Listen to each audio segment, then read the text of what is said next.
जो सुना है उस पर विश्वास मत करो। कुछ लोग अपने विवेक से मुझे अपना बनाते हैं, कुछ लोग ज्ञान से, कुछ लोग कर्म से, कुछ योग से। तुम मुझे किस रूप में प्राप्त करना चाहते हो, ये पूरी तरह तुम्हारे ऊपर है। तुम मुझे जिस रूप में बुलोगे मैं उस रूप में हाजिर हो जाऊंगा। तुम मेरे प्रति सदा चौकस रहो, मेरी उपासना करो, अपने हर एक काम के लिए मेरा स्मरण करो। मैं वादा करता हूँ तुम मेरे प्रिय बने रहोगे। जो मरे प्रिय है उनको मौत का भय नहीं रहता है। मौत उनके लिए मात्र पुराने वस्त्र उतारने के बराबर है। इस दुनिया का आकर प्रत्येक मनुष्य के लिए अलग अलग है। मनुष्य अपने सोच और कर्म से इस दुनिया का आकर निर्धारित करता है। अपरिपक्व लोग सोचते कि ज्ञान और कर्म अलग अलग है, लेकिन बुद्धिमान उन्हें एक ही मानते हैं। मनुष्य अपने कर्म ज्ञान के अनुसार ही करता है। मृत्यु के समय आत्मा केवल देह को त्यागती है, अपना अस्तित्व नहीं। इसलिए मृत्यु को लेकर कोई भय पैदा मत करो। गीता का सार यह है कि प्रत्येक प्राणी में विराजित ईश्वर को देखो और उसके अनुसार अपने कर्म करो। जब मनुष्य सांसारिक विषयों के बारे में सोचता है तो आसक्ति आ जाती है। आसक्ति से इच्छा उत्पन्न होती है, इच्छा से वासना उत्पन्न होती है, वासना से क्रोध के बादल उमड़ पड़ते हैं। इसलिए ध्यान को सांसारिक विषयों से हटाकर कृष्ण में लगाओ। एक बुद्धिमान और मूर्ख के बीच केवल सोच का फर्क होता है। जिसका कर्म सात्विक है उसका निर्णय बेहतर होगा और वह मनुष्य परिणाम को लेकर भावनाओं में नहीं उलझता है। केवल इच्छाओं को वश में करने से काम नहीं चलेगा। स्वामित्व और अहंकार को भी वश में करना होगा। सात्विक व्यक्ति ऊर्जा से भरा होता है। उसका मन शांत, साधन संपन्न, दयालु और निस्वार्थ और जागरूक होता है। जो बिना मेहनत के बहुत कुछ हासिल कर लेता है, एक समय वह सबसे बड़ा पंगु बन जाता है। मनुष्य भाग्य को अपने हाथ में ले सकता है, वह अपने कर्म के प्रति जिम्मेदार है। अगर किसी तरह वह अपने कर्मों का नियंत्रण करना सीख जाए तो भाग्य उसके नियंत्रण में आ सकता है। कृष्ण की छवि अनिवार्य रूप से सभी मानव जाति में पाई जाती है। कृष्ण सभी के पास संपूर्ण रूप से स्थित है, क्योंकि कृष्ण की छवि ही पूरे मानव जगत का स्रोत है। सुख तीन प्रकार एक होते हैं: निरंतर प्रयास से मिलने वाला सुख, इंद्रियों से मिलने वाला सुख, तामसिक सुख। गीता स्वयं के भीतर का युद्ध है, जहाँ आत्म निपुणता के लिए संघर्ष किया जाता है। मृत्यु के समय जो मन में रहता है उसी से मृत्यु का स्थान तय होता है। जो मृत्यु के समय कृष्ण का स्मरण करते हैं वे निश्चित ही कृष्ण के पास जाते हैं। इस पर कोई संदेह नहीं करे। मेरा अंश सभी में समान रूप से विद्यमान है, इसलिए सभी एक ही है। मनुष्य को निडर, शुद्ध और आध्यात्मिक बनना चाहिए।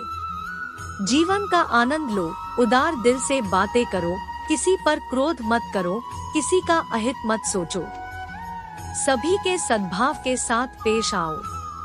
कर्म का नियम कहता है कि प्रत्येक घटना का एक कारण और प्रभाव होता है।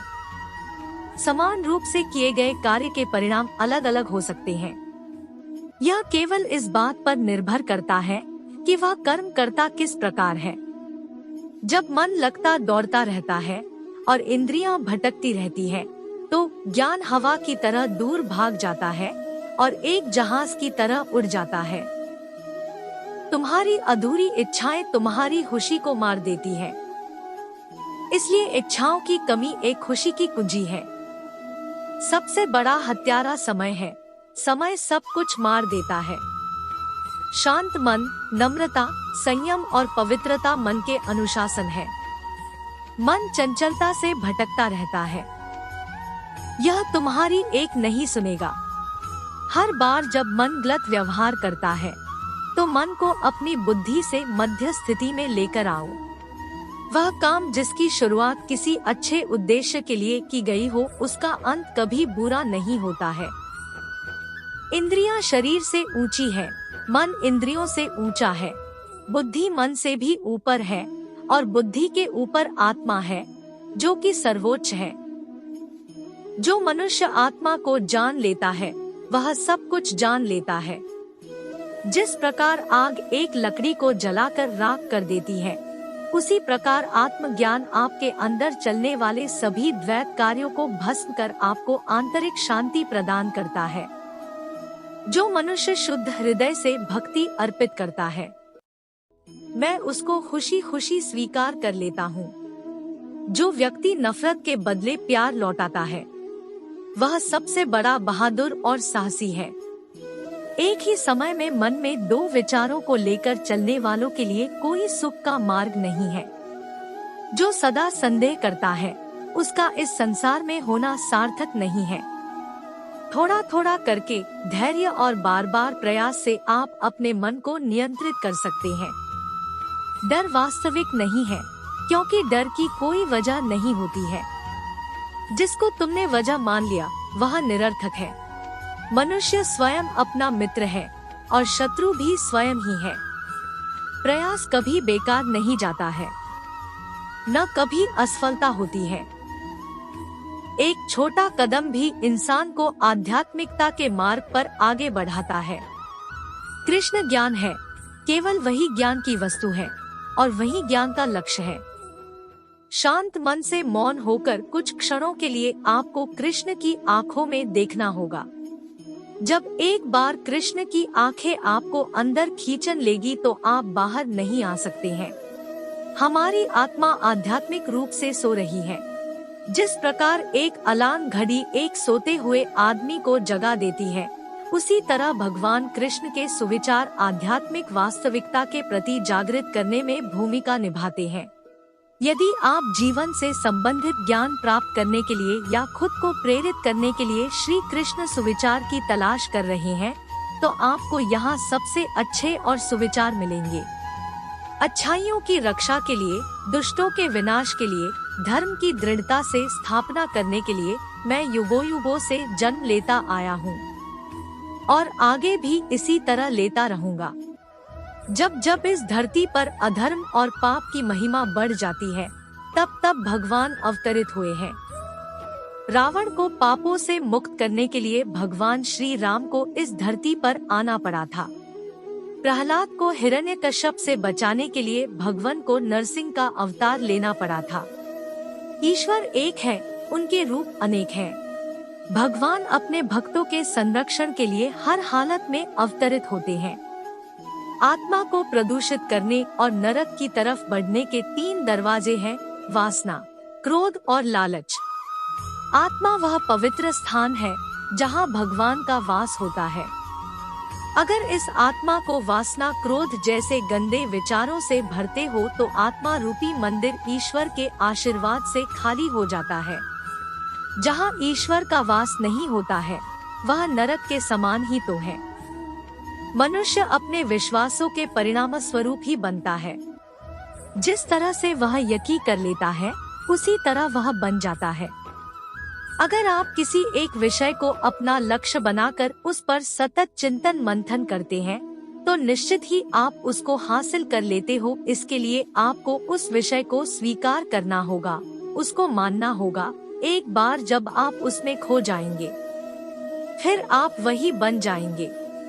असली खुशी की कुंजी यही है कि अपने मन से इच्छाओं के बोझ को हल्का कर दो। केवल एक, अगर मेरी कोई इच्छा ही नहीं तो मुझे किस बात की चिंता।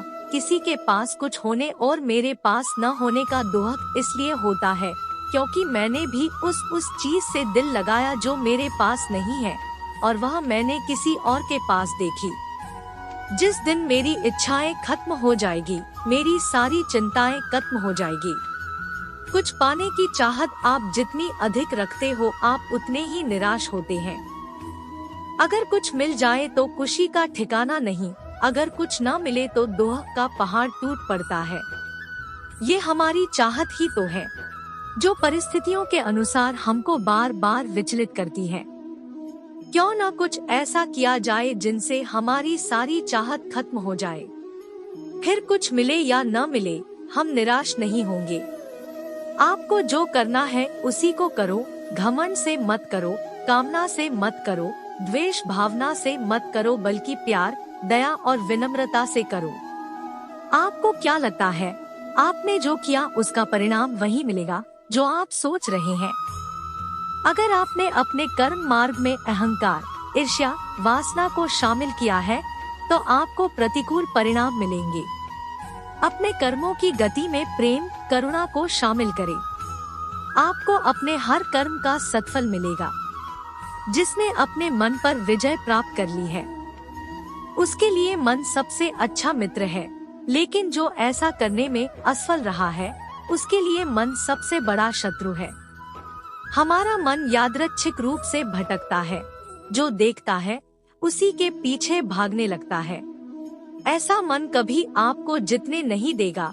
अगर जीत मिल भी गई तो एक और नया लक्ष्य बना लेगा, फिर उसके पीछे भागने लगेगा। ऐसे में आपका मन आपका सबसे बड़ा शत्रु बन जाएगा। मन से मित्रता करनी है तो इसकी कमान अपने हाथ में रखो। कभी इसे अपने से दूर मत भागने दो। जो कुछ भी हुआ वह अच्छा था, जो हो रहा है वह अच्छा चल रहा है, जो होगा वह भी अच्छा ही होगा। भविष्य के बारे में चिंता मत करो, वर्तमान में जियो। इन लाइनों में गीता का सार निहित है। हमारे द्वारा किए गए प्रत्येक कर्म का एक उद्देश्य होता है, जिसका संबंध हमारे भूत, भविष्य, वर्तमान से हो सकता है। इसके सही और गलत होने का फैसला हम नहीं कर सकते, हम केवल कर्म कर सकते हैं। इसलिए जो अच्छा हो रहा है या बुरा हो रहा है, सब कुछ अच्छा ही है। प्रेम के द्वारा ही तुम मुझ पर विजय प्राप्त कर सकते हो, और जहाँ प्रेम है वहाँ मैं आनंद से जीता हुआ हूँ। भगवान श्री कृष्ण अपने सुविचार के माध्यम से कहते हैं कि जहाँ पर प्रेम का वास होता है वहाँ उनकी उपस्थिति प्राप्त की जा सकती है। क्लेश, ईर्ष्या, द्वेष में ईश्वर का कोई अंश भी नहीं मिलता है। इसलिए अपने विचारों और वातावरण को प्रेम से भर दो। जब कोई व्यक्ति दूसरों के दोहक और सुख के प्रति अपने सुख दोहक के भांति व्यवहार करता है तो उसने सर्वोच्च आध्यात्मिक मिलन प्राप्त कर लिया है। यह दुनिया मोह बंधन से बंधी हुई है। जो आपका है वह सभी का है, जो सभी का है वह आपका भी हो सकता है। भले ही आप कुछ समय के लिए किसी वस्तु को अपने अधीन कर मालिकाना हक जमा सकते हैं, ये आध्यात्मिक मार्ग नहीं है। इंसान को भौतिक वस्तुओं की बजाय भावनात्मक रूप से लोगों से जुड़ना चाहिए, एक दूसरे के सुख दुख को अपना समझना चाहिए, न कि भौतिक और दैहिक वस्तुओं को। रोज सभी प्रकार के हथियारों में समय सबसे बड़ा हत्यारा है, क्योंकि समय सब कुछ मार देता है। जो गया वह तो अतीत हो गया, जो चल रहा है वह वर्तमान है, कुछ क्षण बाद यह भी अतीत हो जाएगा। आज आप जिसको भविष्य कह रहे हैं वह भी एक दिन अतीत बन जाएगा। समय सबको मारकर आगे बढ़ रहा है, कभी रुको मत, आगे बढ़ते चलो। अपने कर्तव्य को बखूबी निभाएं, कुछ करना कुछ न करने से बेहतर है। हमारा उद्देश्य यह होना चाहिए कि हमें कुछ न कुछ करते रहना चाहिए। कुछ करना इसलिए बेहतर है क्योंकि कुछ करने से आपको कुछ अनुभव मिलेगा। मन चंचल है, हर बार जब मन गलत व्यवहार करता है तो यह आपकी बात नहीं मानेगा। अपनी विवेकशील बुद्धि का उपयोग करके इसे समस्थिति में वापस लाएं।